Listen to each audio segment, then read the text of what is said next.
Padayon gihapon ang pag-ulan karong adlaw, Biyernes, February 6, 2026 sa bagyong Basyang ni siya.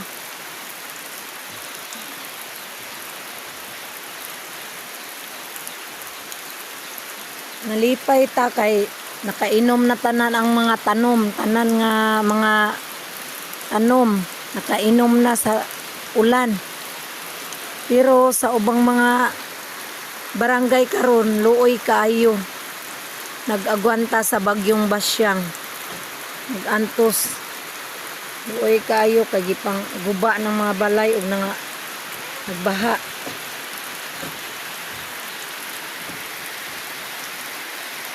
Na dayon ra jud unsa naron rasa alas 2 na sa hapon. Maayong hapon sa tanan. Nag-update lang koron February 6, 2026. Padayon ra gihapon ang pag-ulan diri sa Gihulngan City, Negros Oriental. Pero diri sa amoa dili kaayo hangin. Na natural ra man jud ang kuan. Ulan ra gid siya. Diri ni sa amoa sa Barangay Banwagi, Gihulngan City, Negros Oriental.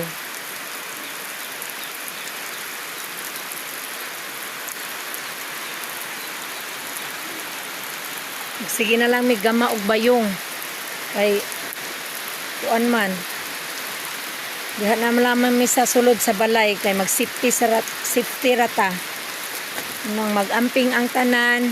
God bless us all sa tibuok kalibutan. Mag-amping tatanan kay luoy na kayo ang mga kaubanan nato dito gani sa Iligan. Luoy kayo ang sitwasyon.